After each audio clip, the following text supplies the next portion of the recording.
Welcome back to Desertwood Days, and I am here with the talented Matt Broome.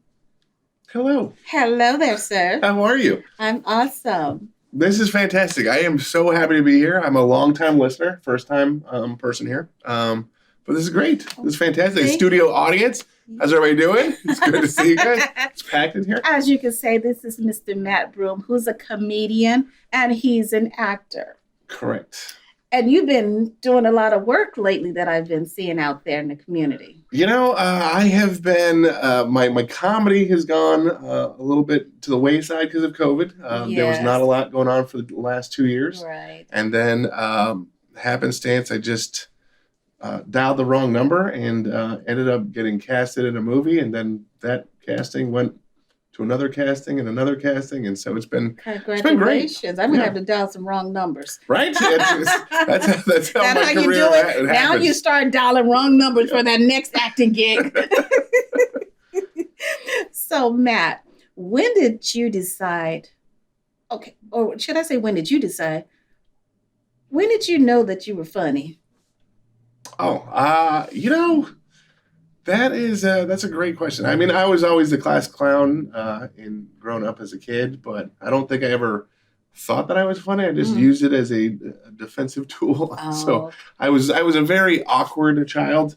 I had a big afro and huge glasses and a turtleneck, and so I had to make sure you sound so cute. I was making fun of other people before they made fun of me. So that was kind of my thing. So you hear that a lot with some comedians, that they made fun of themselves first, so before someone else could do it. Yeah, I mean, I think, comedians in general pretty much have somewhat darkish lives and had some sort of trauma to want to go into this career field, because it's not your typical check the box that you right. do in your school.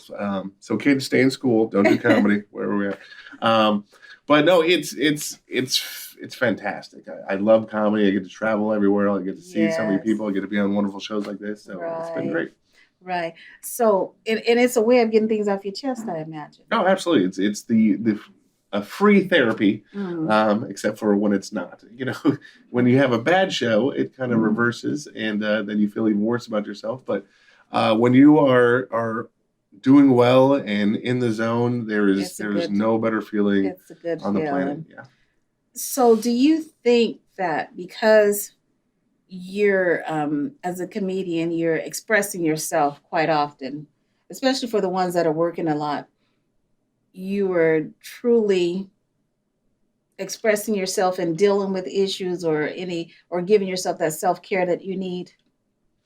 Yeah, I think so. I don't know if, a lot of comics use it as a platform to, say what they feel and get their opinions out. My comedy is based on my life and things like that. I try to give everyone a little escape from their hectic lives. And so I don't really push the envelope much on anything political or religious or anything like that.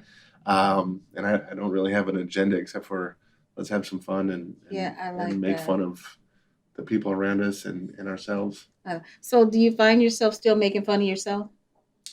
I do. I still have a little self-deprecating humor. I don't think as much as I've been doing comedy over the years. I think I've found a different funny, I guess, where I don't actually have to make fun of myself as much.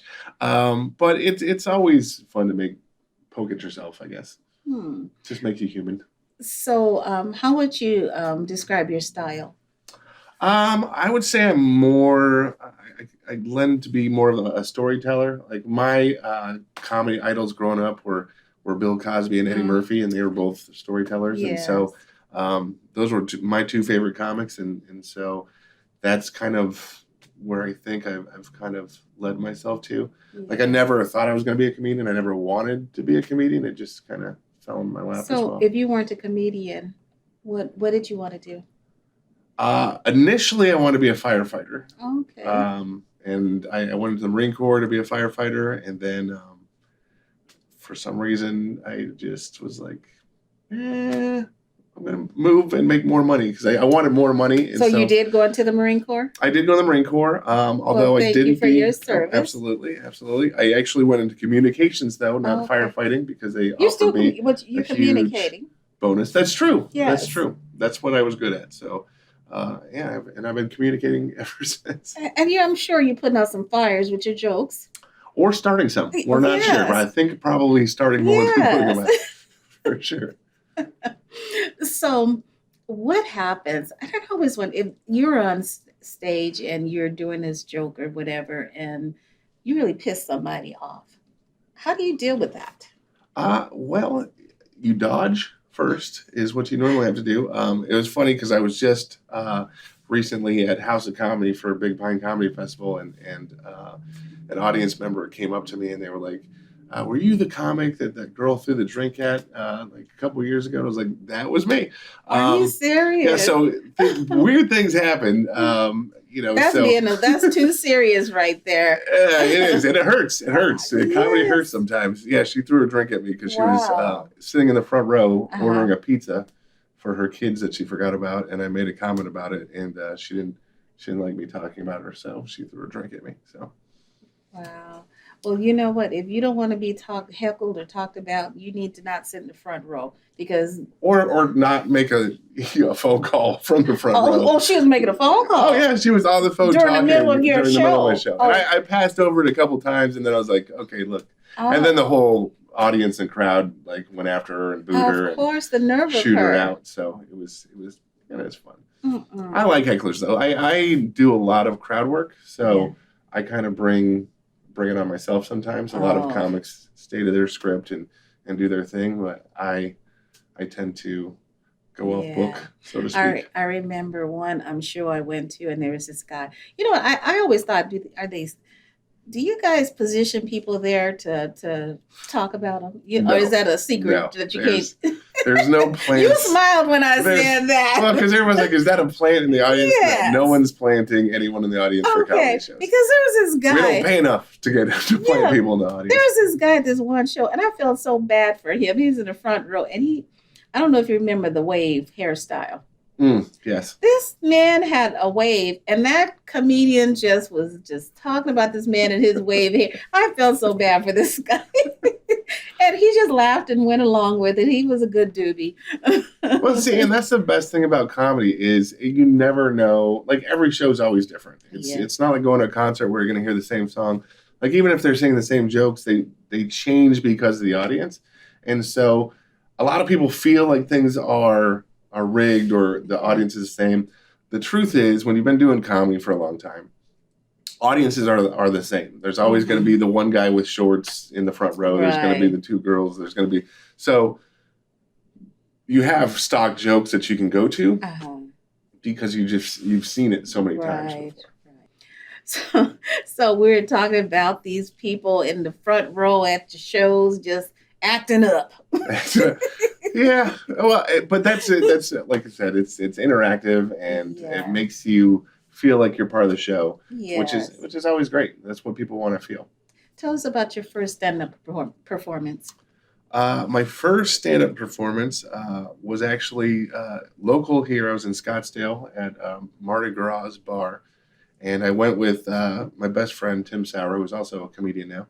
But we were just there, neighborhood bar, and there was a comedy show going on, and it was a comedy contest, and the guy on stage was just horrible, like horrifically bad.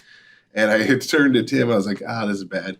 And I didn't think the guy heard me, but he did. He's like, well, if you think you can do better, why don't you get up here? And I was like, okay. And I got up and I ended up winning the contest. I was like, oh, this is pretty easy. I like this. This is not bad. Yeah, so and thank you for inviting me up here. Yeah, so that's actually how it started for me. Wow. So you brought us some pictures today. I did. Okay, let's take a look at it. By request. This is my normal day job right here. That's just me doing stand-up as usual. Touring the country, smiling and laughing. And this is my rugged look.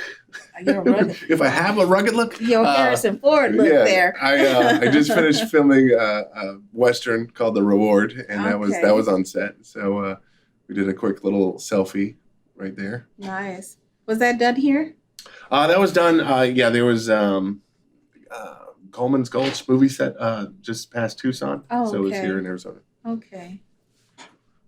Okay, awesome. Those are nice pictures. And it shows both sides of you because besides from being a comedian, you're also an actor as well.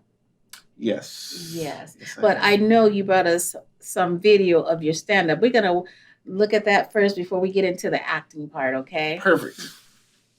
How are you guys millennials? Where's my millennials? Make some noise, everybody. Yeah. I mean, it's a weird crowd. Look, we got millennials here, colonials there. It's this is a show. You know? This guy's on his tablet. That guy created one. You're on Twitter. He's got carrier pigeons. Dating's hard, man. I get you, man. Dating is difficult. Dating is really hard. Like, not for millennials, it's easy, really. Like, you guys have all your apps that you just like swipe like you're at the checkout at the grocery store. Like, beep, beep, oh, I'll take this one. That's good. And that's it. Like, there's no talking. You guys send like your little text messages. It's not even words. You just send emojis. You're like peach, peach, eggplant, splash, splash. You send an Uber over, she comes over, you do your thing, it's done. There's no talking, there's nothing. If there's talking, it's because there's a podcast on. They don't talk anymore. That was funny. So, do you go back and look at your work? I try not to. You try not to? Try not to. Just for that reason. That's just me getting on stage and not just talking. You're like, well, did I do that? Yeah. I'm like, well, most of my stuff have to be bleeped out. That's why it's such a short clip. But it's fun. It really is fun.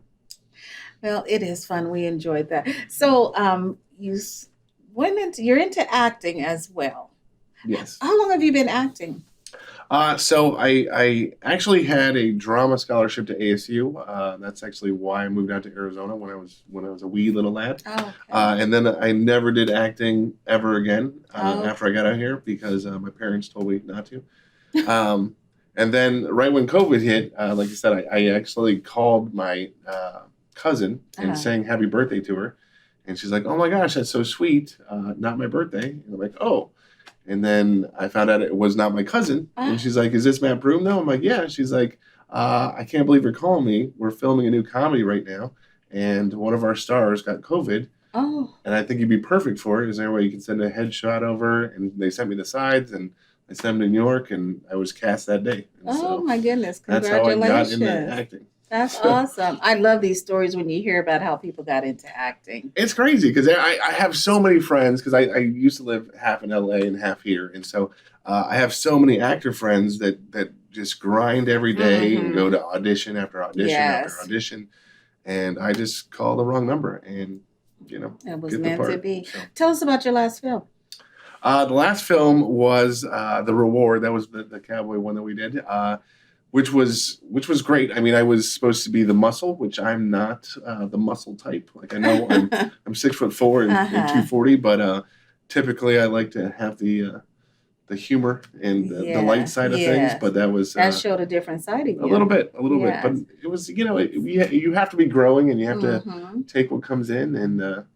You're correct. That's how you grow and you get to see the different sides of your abilities. Right. So I tend to go to my dramatic side. So I've been working on my comedic side lately, and my coach had me do a comedic scene. He's like, "Oh, so you can be funny?" I'm like, "I sure can." Oh, whoa! Well, do we have this comedic scene? I want to see this comedic scene. I did not have it with me. Hey, very convenient. Very convenient. Well, it was such a pleasure having you here today with us, Matt. Well, thanks again for having me. Where can our audience find you? You can find me on Instagram, comedian Matt Broome, Facebook Matt Broome. IMBD Matt Broome. Oh, So pretty much just Google Matt Broome, and Google Matt Broome, I and should we'll pop find up. out where your next shows are and everything, right? Absolutely. Awesome. Thank you for joining us today. It was such a pleasure. And thank you for joining us today here on Desert Days, and we will catch you next time.